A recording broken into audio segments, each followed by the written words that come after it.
Thanks everyone for joining our Budget Beat call. This is Precious Bushu, Outreach and Operations Coordinator at the Washington State Budget and Policy Center. Today on Budget Beat, we will talk with members of our fiscal policy team about the Senate Republicans' education funding proposal that was released last week. For those of you who are not familiar with the Budget and Policy Center, we are a research organization dedicated to advancing the prosperity of all Washingtonians. We host these calls throughout the legislative session to provide relevant information and news from Olympia. A few quick housekeeping notes before we jump in. There are a number of people on the line, so we have muted all lines to avoid background noise. And if you have any questions for us, please send them to us using the chat function on ReadyTalk. We will respond to as many as we can during the call. We will also be recording this Budget Beat call, which will be posted on our website soon. So, as I've said, the focus of today's call is on the Senate Republicans' education proposal. We'll hear from Andy Nicholas, Associate Director of Fiscal Policy, and Kelli Smith, Policy Analyst, who will delve into what this proposal means and where it misses the mark. So before we get into the nuts and bolts of this proposal, Andy, where is this plan in the legislative process right now? Well, thanks, Precious, and thanks for everyone for joining the call with us today. So exactly 1 week ago, or last Friday, late in the afternoon, a loose outline of this plan was put out by Republican leaders in the state Senate. Over the course of the weekend, a draft bill emerged, but we didn't get a final bill actually dropped until Monday afternoon at around 1:30. And then just a couple hours after that, that draft bill received a public hearing in the Senate Ways and Means Committee. And in order to do that sort of on a faster timeline, they had to waive rules that usually require longer periods of time for bills to be out in the world so that advocates and lawmakers can read them and learn about them. But they've decided to proceed quite quickly with this one. So they had the hearing on Monday afternoon, and the bill was subsequently passed out of the Ways and Means Committee on January 31st, and then it was passed on the floor of the Senate on February 1st earlier this week, and it will now is scheduled to hear a public hearing on the House side in the Appropriations Committee on Monday afternoon. So this all happened unusually quickly. Yeah, this was rolled out very quickly, and as I mentioned, standard rules that require bills to be put forward and then left out there before a hearing is scheduled for lawmakers and advocates to review, to get their heads around this, to give ample feedback in time to analyze this. In fact, as of right now, I haven't checked in the last couple hours, but last time we checked, there was still no nonpartisan fiscal analysis produced on this bill from the Office of Financial Management. So we only really have a very high-level understanding of how this would impact the state budget right now. We're still waiting that normal analysis. And it's somewhat unclear why this rushed process occurred.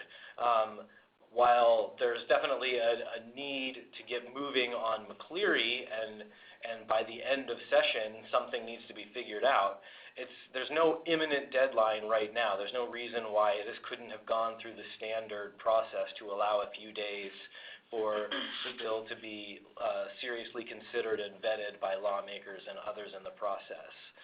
And it is important to note that this isn't the first time that this has happened, that on both sides of the aisle, there have been attempts to waive rules and ram things through quickly, and it doesn't matter who is doing it or why. It is really important for the public process that everyone has time to get a chance to weigh in on these things.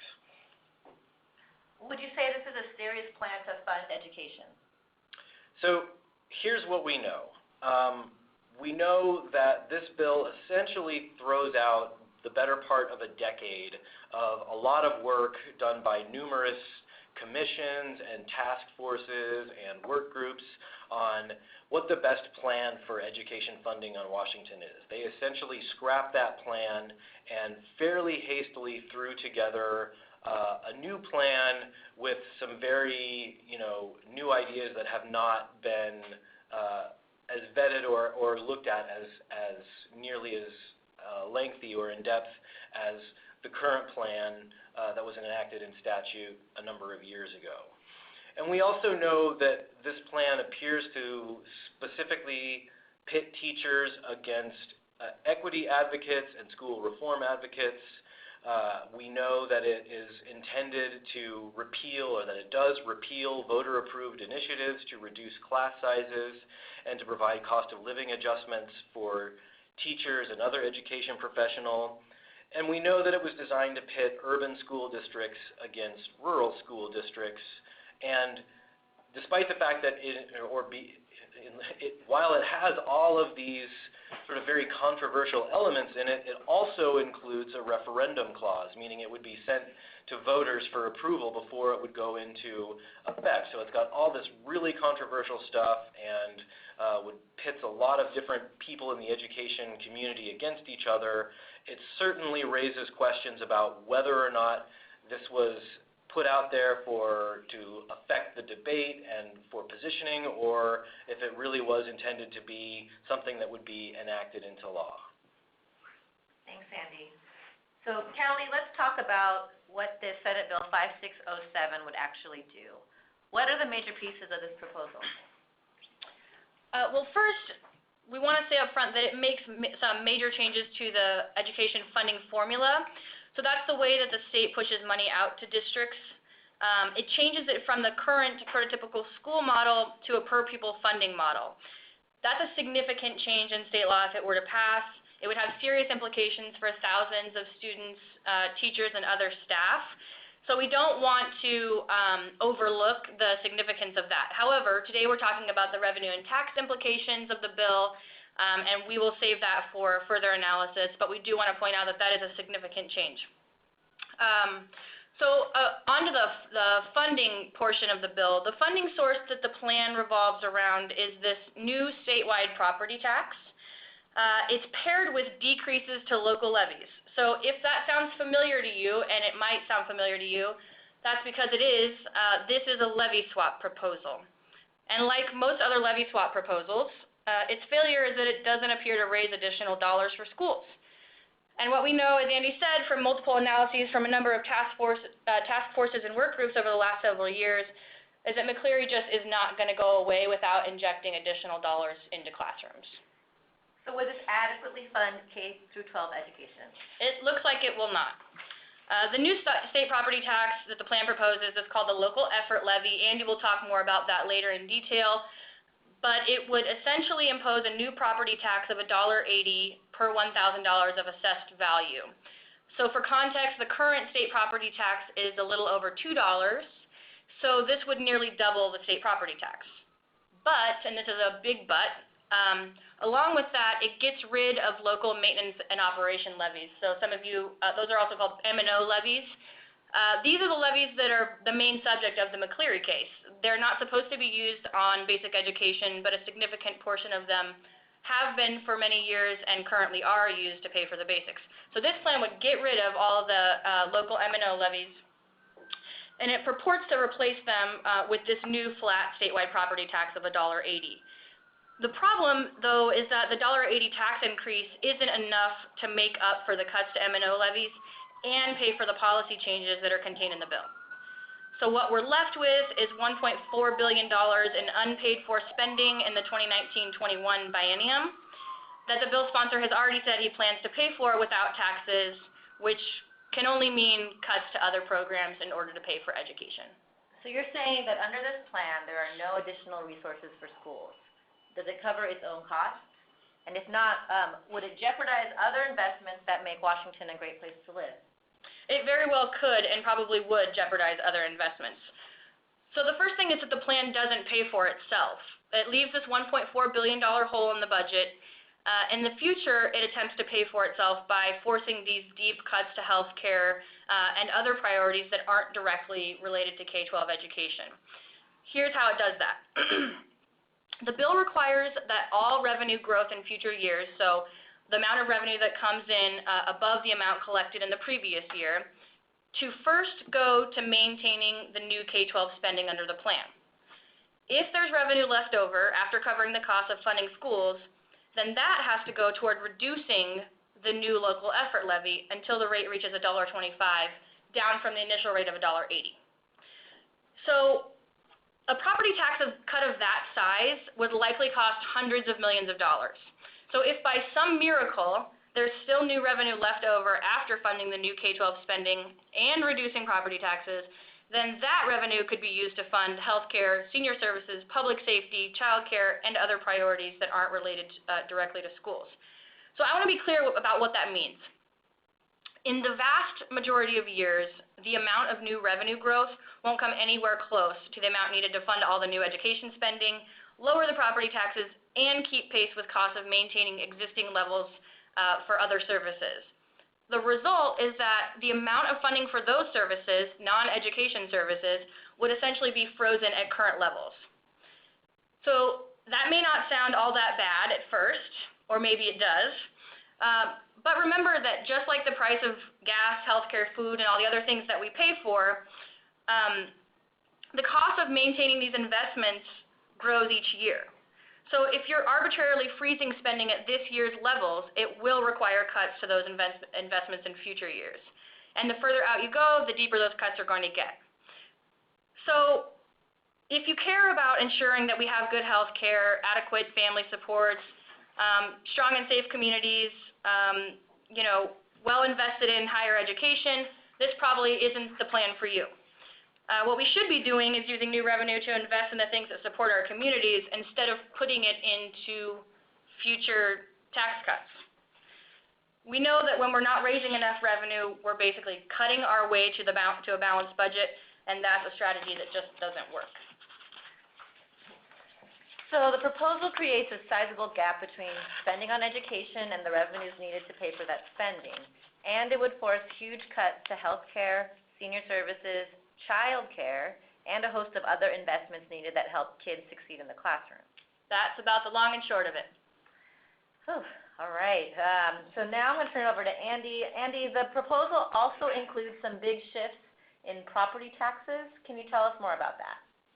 Sure. And as Kelly said, this is intended to be a revenue neutral system-wide between state and local shift from local property taxes to state property taxes.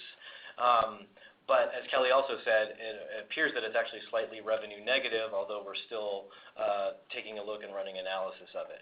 But what we know it does is that it would eventually eliminate local levies altogether. That's by around 2019.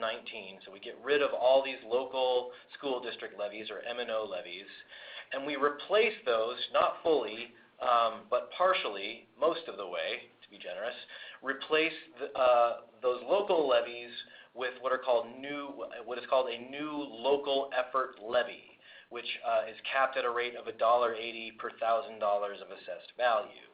Now, so this goes into place after 2019, when these two things occur. The local school districts would be allowed to pass additional new local levies on top of this, but they would be considerably reduced from where they are now. They would be only able to raise up to 10% of the amount that the district currently receives from state and the federal government. That's what the plan would allow. Right now, districts are allowed, most of them, to raise 28% of that amount. So a significant reduction in what you could have going forward on these new local levies. Wait, I'm confused. Is the new local effort levy a state property tax or a local property tax? Yes. Now we play the laugh track. So it's interesting. This is an attempt by those who put it forward to, in a very technical, legalistic way, meet the requirements of McCleary without really generating any additional revenues.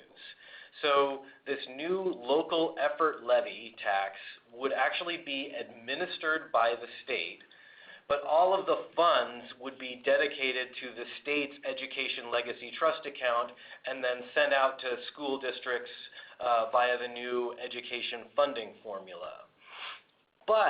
So that makes it sound like a state levy, but the base of each of this tax would be individualized to each school district. So what do I mean by that?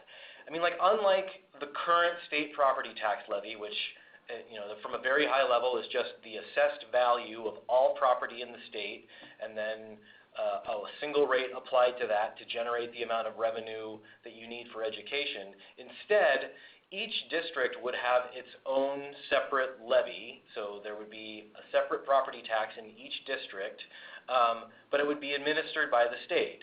And here's where it gets really fuzzy. The thing is that unlike the state property tax, every individual district would have the same effective rate at $1.80.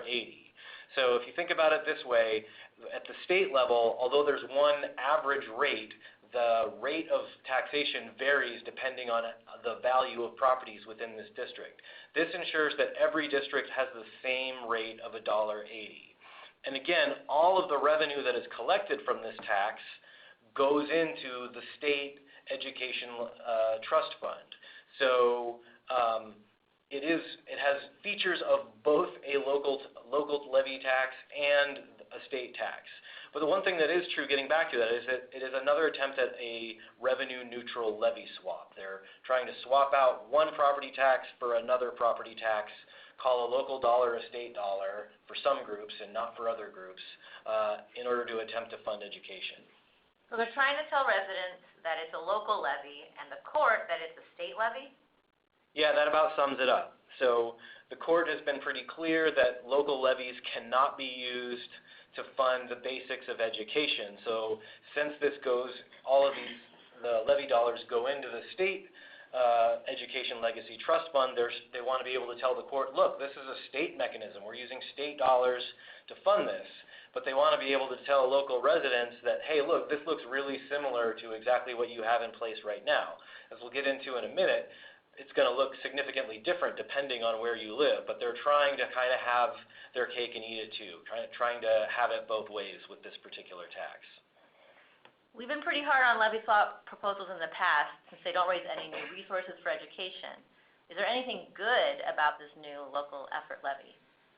Yeah, again, it is definitely a levy swap, and that's bad because it does not raise actual net new resources for education, which, as we've talked about, is one of the core challenges that we face right now. We simply don't have enough dollars going into classrooms right now. But if you look just at this new instrument, this new local effort levy, conceptually, it would definitely be a saner replacement for this current kind of inequitable myriad of local school district levies that we have throughout the state, in which districts that have high property values can raise a lot of dollars for schools, where districts with low property values have a much tougher time raising adequate dollars for schools. So it does address that fundamental concern. Imagine District A, where there's a house that is worth $500,000, and District B, where there is a house that is worth $50,000. In order to generate the same amount of revenue for schools as District A, the high value property district, the low value property district would have to have a very high tax rate. They'd have to tax their properties very high to generate the same amount of revenue. And that is a real problem when it comes to equitable funding for schools. So by keeping the rate constant, every district in the state would have the same rate, $1.80. So District A and District B, in this case, would both have $1.80 as their property tax. They would generate significantly different amounts of revenue. District A, the high property value, would generate a lot more revenue from that $1.80 than District B, but it all goes to the state and then gets apportioned out through the districts. So by having these rates consistent from district to district does ensure some amount of geographic equity and would assist those low-value property districts that have a very hard time raising adequate resources to fund schools. So many areas of the state would get a property tax cut. Yes, that's true. Many of especially school districts in rural areas would get a significant property tax reduction for the same reason that I said. Right now they have to levy very high property tax rates to fund their schools, and this would be, the $1.80 would be a lower tax than what they pay now. But that's not even true in all rural areas. There are around 40 school districts, I believe, that don't have any local levies at all, and so they would experience a tax increase under this proposal. So some areas would receive a property tax increase?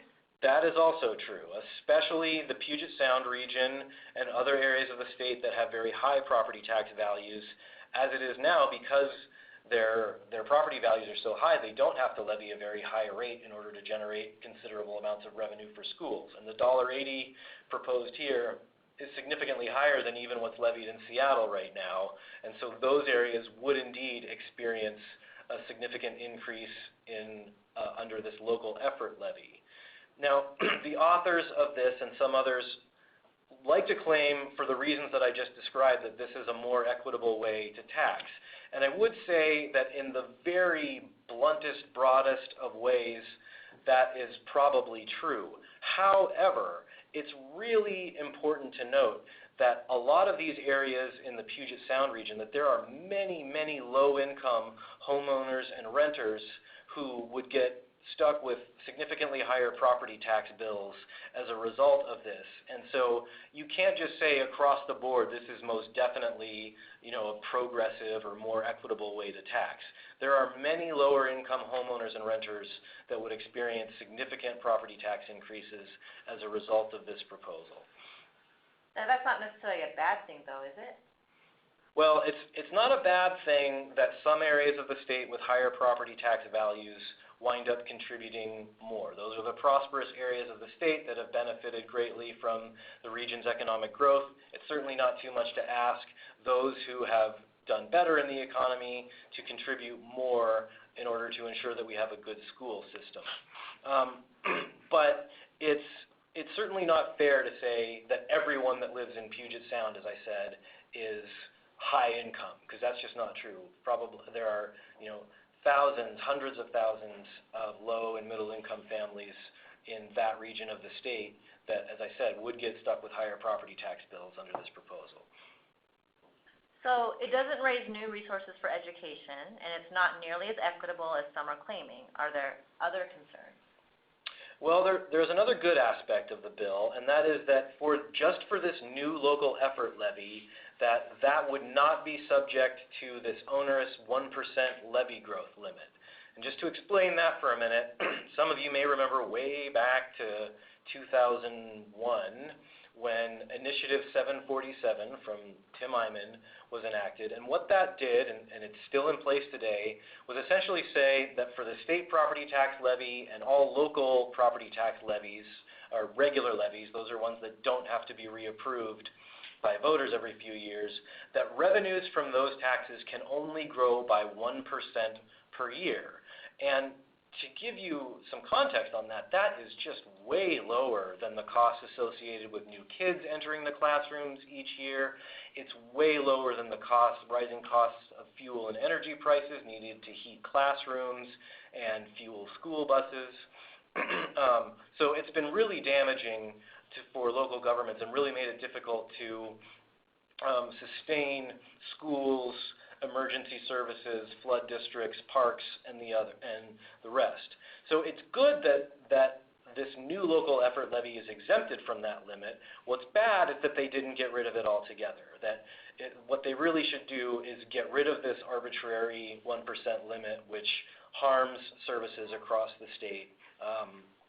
And so that's more of a improvement, but we certainly think that needs to go away, and that it's unfair to say this one area gets exempt, and yet local flood and fire districts aren't exempt from this arbitrary and damaging levy growth limit.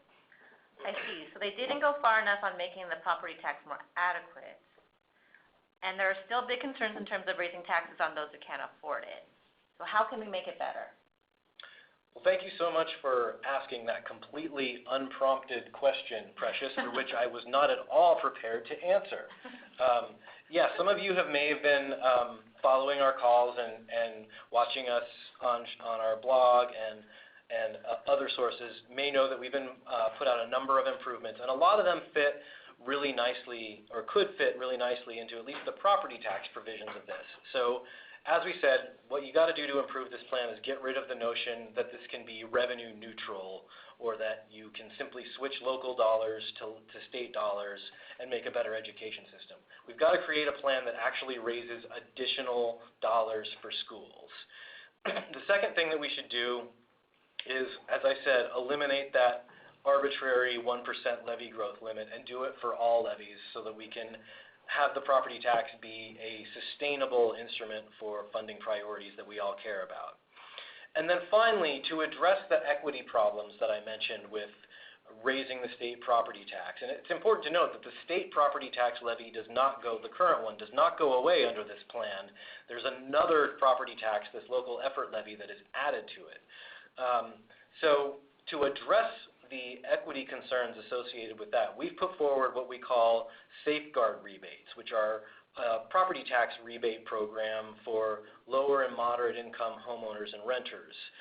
And this program would provide up to $1,500 in annual property tax rebates for households with incomes below $75,000 per year. And we just think that this is a really targeted, smart way to ensure that you can raise additional resources from the property tax while ensuring that you don't allow lower and middle income families to get stuck with property tax bills they can't afford.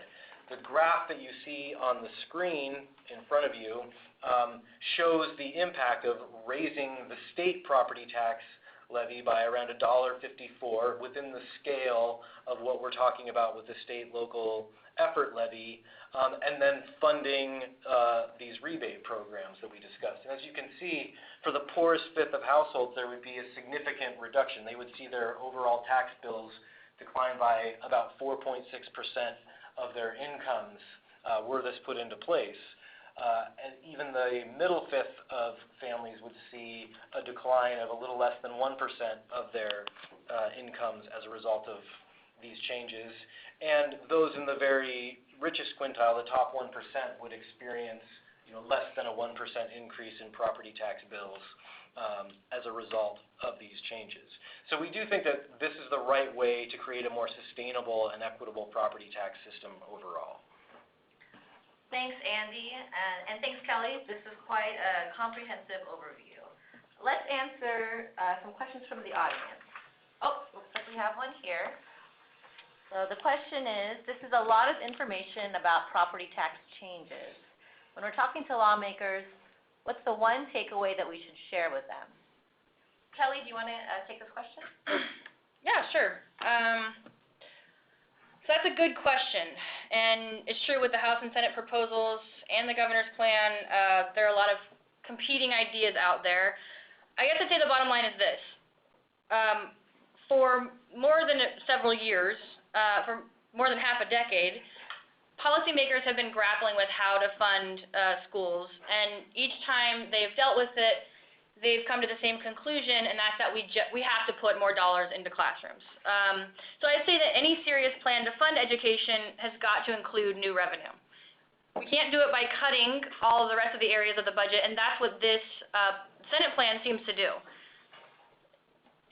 by designing revenue that goes to education only. And I would say on top of that, it creates a revenue source that's designed to go away when we actually see revenue growth.